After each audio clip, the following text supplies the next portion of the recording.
Today we're going to be covering Water Nexus. I actually had the chance to give this a spin myself, and I went 4-0 in the Tuesday webcam event, and so that's more casual focused. However, this list actually managed to win the paid entry tournament as well, I believe like about a week ago. So this list is definitely proven to be competitively viable, and having played it, I can understand why.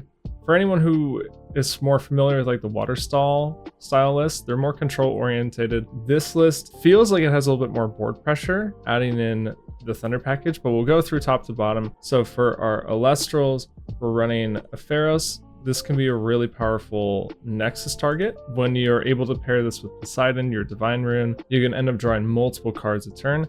This deck feels a bit slower than average. However, it can still clear board pretty well. It can handle threats on the table, and that's with mostly thanks to the help of Elechick and Zeus, as well as, of course, the deck's main win con, which is going to be something like Galaxia that lets you eventually, after some point of playing defense and board controlling and doing card advantage, at some point you play the Galaxia, you turn everything into attack position and you swap your stats so you get the swing in.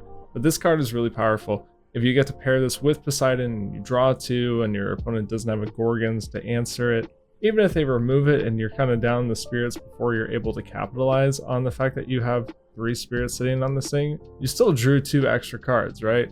And so even if it dies, I mean, I still think you're perfectly fine with the value exchange because you're finding so many more answers, cards, tech, all that kind of stuff.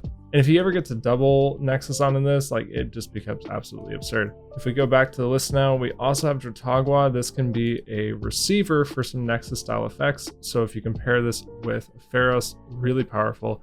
Even this card by itself is really good, letting you heal back the 2 spirits. You can really drag games out with this card.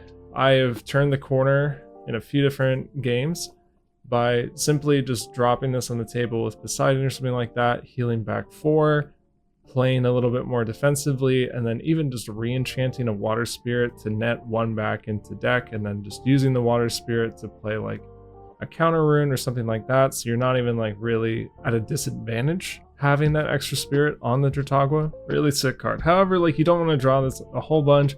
We're only running 2 copies because like it's situationally good. Like if you drop this on turn 1, it doesn't do anything unless if you mulliganed. So there's like ups and downs. And it also doesn't really impact the game immediately when you play it compared to some of the other cards. It just is a nice quality of life and is part of the larger picture. But like you don't need to like have this in your opening hand, which is why it's just a 2-of. Galaxia is like your main win con for the deck. This just lets you swap all of the stats, and a lot of the water Elestrals are more defensive orientated. So if you look at Pharos, Dratagua, they're higher in the defense stat lines, even Galaxia is, and so all you're going to do is you're going to drop this down. You can even drop this down like turn 1 or turn 2 and just use it to pressure Elestrals on the board, because just having a 5 power stat line is just already inherently really strong. But this is also a card that late game just lets you immediately just turn everything that has stalled the game out, because your board is still there if you're stalling correctly. So you just drop this, swap everything to attack position, and just wipe the board, take everything out, and like you're set to win the game basically. So this is like probably one of your most important cards, and it really is what facilitates the end game strategy of the deck without needing like higher like 2 and 3 cost Elestrals to ascend into. Bummy is a pretty interesting card. It pairs actually really well with Zeus because it actually benefits from you putting it into attack position and then, you know, threatening to clear something or crash something and trade. A really powerful tool for the deck because it lets you go and find whatever you're missing. So if you're low on life, you can go find Dratagua. If you need to go find Galaxia so you can swap your board around and pivot into aggression, or if you need to just control the board with the stat line of Galaxia, or if you found Poseidon or Elechick and you want to go get a Pharos so you can just go and draw a bunch of cards, Bummy lets you do all of that. I find it pretty good for this deck because you do have some toolbox style cards in there, so just having the ability to go tutor them. Now, for the sake of time, we're not going to give a complete breakdown of every single card, but we're just going to go as quickly as we can. Astrap and Elechick are part of your Thunder package, and that's what lets you just play with more card advantage, because the Elechick lets you go and tutor for your Divine Rune, so that's going to be your 1 copy of Zeus or your 2 copies of Poseidon. Whether it's Zeus for board control and tempo, or if it's Poseidon for more of a grindy state in the game where you're drawing cards with a Pharos, or you're healing back with Dratagua. Elechick is going to always let you be, you know, positive on 1 card, while also letting you go in tutor for the most important thing for your situation. And Ask Rabbit, of course, is just insane. So that's mostly your Thunder package. And then if we go into our runes here, we have some stadiums. So, you know, with Poseidon and a Pharos, if you can Nexus a bunch of stuff, that's what lets you stall the game out with Atlantis. I've had, you know, a Dratagua not only heal me back half of my deck, but also get all the way up to 9 defense, which just means that unless if they have Earthquake, the card is just never leaving the table. The standard lineup of like Tsunami, Gorgons, PTA, really solid staples. Running Altar Stars, you do have some instances where Nexusing onto things is advantageous for you.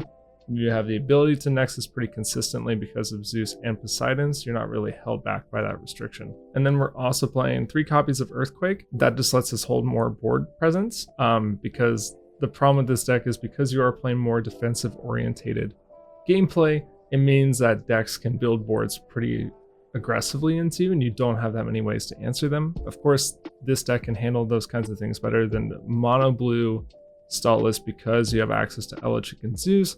But you know, we don't have the way, like, we don't have the luxury of just like clearing stuff off the table with our creatures. So we got to run 3 Earthquakes. So also why we're running Rusting on Your Laurels. We just need more ways to basically drag the game out to the late game positions where you are the strongest.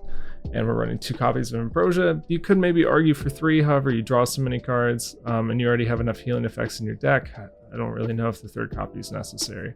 And then we have our Spirit Breakdown here. But that's the deck, so pretty fun if you like the more grindy, control-oriented styles of decks, if that's the archetype you gravitate towards. If you're looking for a powerful water list that you want to give a shot, give this one a go and see what you think. But until next time, thank you for watching.